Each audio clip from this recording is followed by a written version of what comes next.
Hey guys, I've uploaded a new worksheet for you. This is on Canvas and it's called the Picture Book Elements of Literature. It's this guy right here.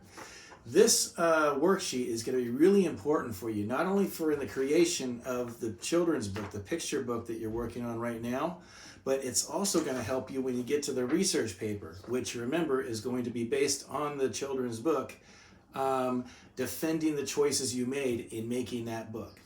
I thought you might have some questions as to what it is I'm looking for as you fill this guy out. So I wanted to go through it with you. I'm going to do a practice run. We're going to go through all the elements, and I'm going to use the pretend idea that I had at the beginning when we introduced this project. My story, my book, it was about the bunnies going in the forest, having a picnic. Remember that thing?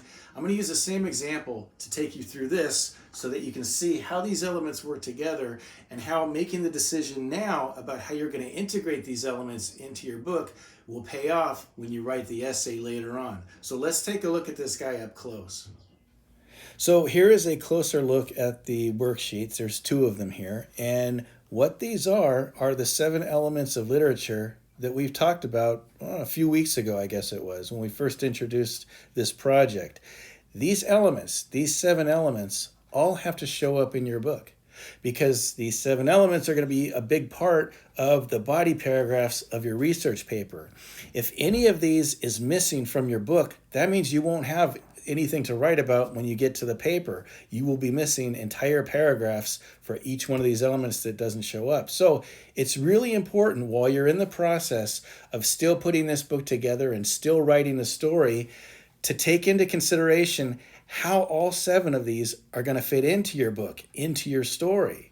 So let's go through them one at a time, just as sort of a review of what each of these means and an idea of how you can integrate them into your own story. All right, we'll start at the very top. Plot. All I want you to do is to explain how you're going to address each one of these in your book.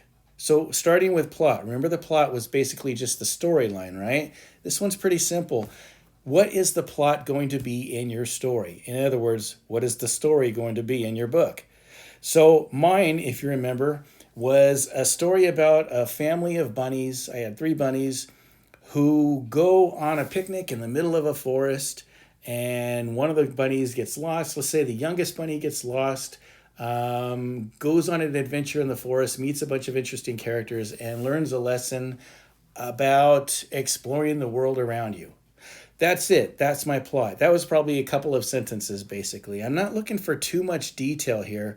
I just want you to give me a very basic idea of how you're going to address these. So that's what I would put right here under plot. That was the plot of my book. Next up, characters. Tell me who your characters are and maybe give me some information about them. I believe I'm going to have at least 3 main characters. There's the little bunny. I think his name was going to be Benjamin, and he's probably going to have a couple of parents. I'll just be boring and say there's a mommy bunny, there's a daddy bunny. And you know what? I'm probably going to have some characters in the forest that he's going to run into as well. What kind of animals? I'm not positive yet. Probably some kind of a bird, maybe some kind of a reptile, maybe something that burrows underground. I'm doing a little bit of brainstorming here, but it's just to give an idea of who I think the characters are going to be, how many characters I think I'm going to need, and what characters it's going to take in order to push this story forward. Next, point of view.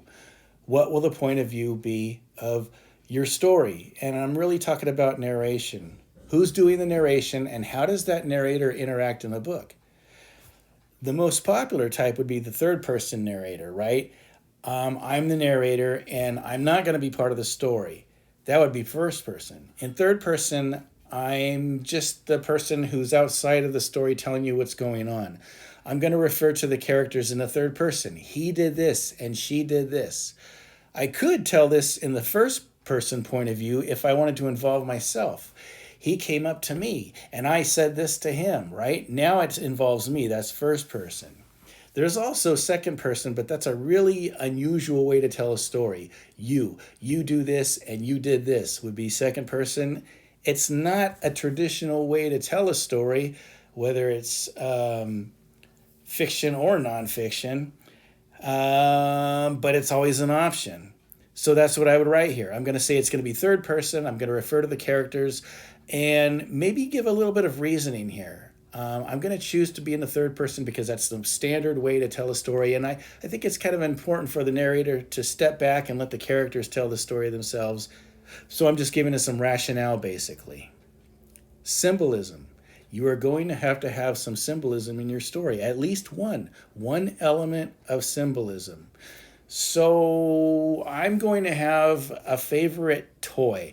Remember, symbolism is a thing that represents a bigger idea, okay? It's not just the thing itself. For example, my bunny has a favorite toy. It's a kite, a red kite, and he takes it with him everywhere he goes. Every time they go on an outing, especially out to the forest, he takes his favorite kite with him. Now, in and of itself, that's just a thing, an item, a red kite. What makes it symbolic is the representation of it. What is it that it symbolizes? That's why it becomes symbolism. That's why it's known as that. Well, a kite can represent lots of things because it flies, right?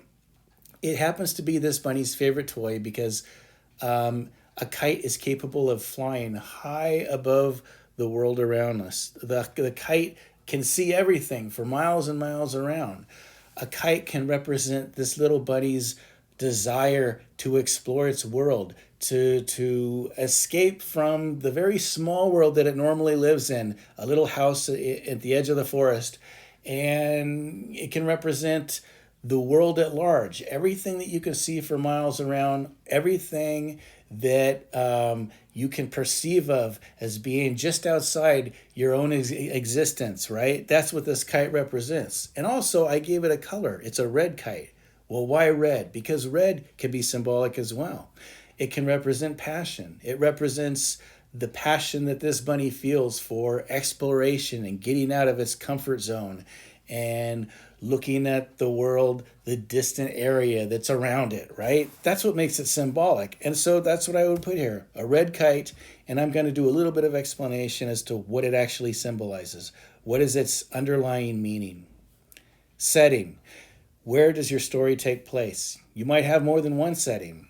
I think I'm going to keep mine pretty simple. Other than the home that this bunny lives in, I think the setting is going to be the forest itself. So that's what I'm going to say. The forest that the bunny gets lost in, and maybe I'll describe it a little bit. Lots of trees, lots of grassy areas. Maybe there's a small body of water, a lake or something like that. There could be an animal living in there as well. And maybe what the setting's going to represent. I think it represents what it is that this bunny is really looking for. It's looking for excitement. It's looking for something to explore. And that's why I'm choosing a forest as a setting, right? Because a forest is a wild area with lots of unknown territory. And that's kind of an exciting thing for a bunny and for a little kid who's reading this book. So there's my setting. Style is one that gives people a lot of trouble because a lot of people don't consider what their style is. Keep in mind, I'm not talking about art. I'm not talking about drawing, okay? You can have a drawing style, but this is not a drawing class. It's a writing class. And so I'm primarily interested in your writing style as you're creating this story. What style are you going to adopt when you're writing this story? Some people get really hung up on that because they don't consider themselves as having a style, but I guarantee you do. And specifically, especially for this project, because remember, you're not writing this just for me. You're writing it for an actual little kid. When you complete this book with words and pictures, you're going to find a little kid and you're going to read this story to him or her, right? And your style is going to reflect your audience. You're going to write a certain way because you know you're writing this for a little 6-year-old or a little 7-year-old. So think about that for a minute. How are you going to adopt a different style? How are you going to write so that this appeals to a little kid? You're not going to write the same way you would for me, all right? When you write your story, when you write an essay for me, you're writing for a college level audience. That's not the case with a children's book. So you're going to change the way you write. Maybe you'll write a little more simply. Maybe you'll write sentences with fewer words. Think about your favorite children's book authors. What was their style? Think of a really obvious one like Dr. Seuss. Dr. Seuss had a very distinctive style. When you hear a Dr. Seuss book, you know immediately it's a Dr. Seuss book. Well, one of the reasons why is because he had a distinctive style. So think about what the elements of his style were. Lots of rhyming, right? His books maybe always rhymed, if I'm remembering correctly. Lots of invented vocabulary. He used a lot of words that were not real because it's fun and it's humorous and it gets kids' attention. So that's also his style, making up words. He also used humor to engage his readers. You know, there was a lot of humor. He was a funny guy. His stories were funny. So that was part of his style too. So be thinking of all the elements that you can involve in your own writing in order to make this book interesting to a little kid. And that's your style. And that's what you're going to write right here. Just a couple of sentences describing how you're going to change your style for your young reader. Finally, theme. Theme. Over this last weekend, I got several emails from different students saying that they weren't sure what their theme ought to be. Usually, when I do this in a physical classroom, I have about 5 to 7 themes that I put up on the board, and people will sign up for one. So I assign the themes. Because this is an online class, I kept it wide open. And that might be for better or for worse. I don't know. This is kind of an experiment because, truth be told, I haven't done this project online yet. You guys are a bit of an experiment for me. I'm going to see how this goes. For this first trial, I didn't assign themes. And that means you've got a lot of choices to make. You have to decide what it is you want your book to talk about and what information you want to impart to this young reader. So if you're stuck, well, maybe think of your favorite books. What books did you like when you were a kid? And can you think of what the themes are? Remember, a theme is like a major idea that's underlying the story, okay? It's an idea that continues throughout the entirety of the story.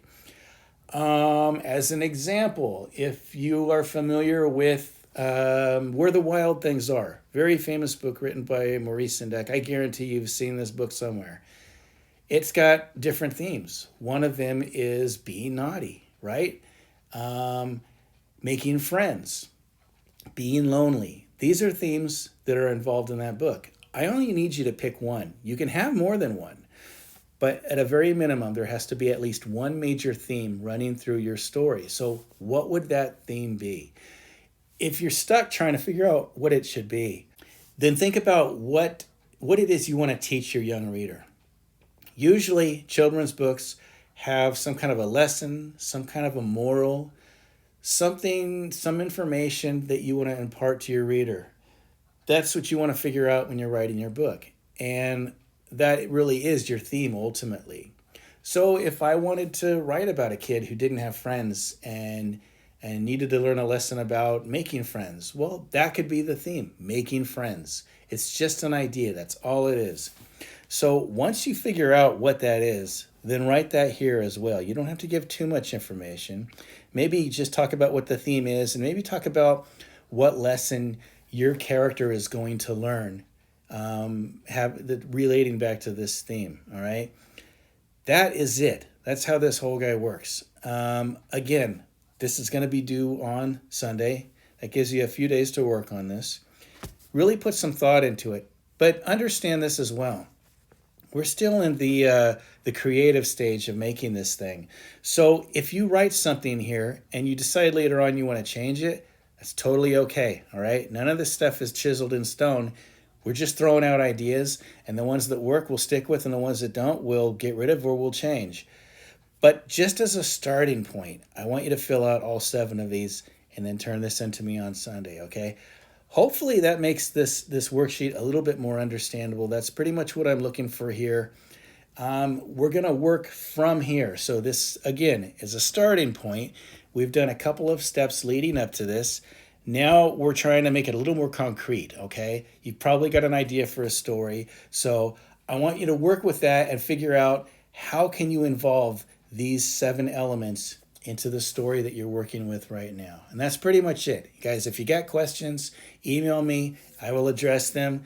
And stay tuned because I've got more for you having to do with developing this book.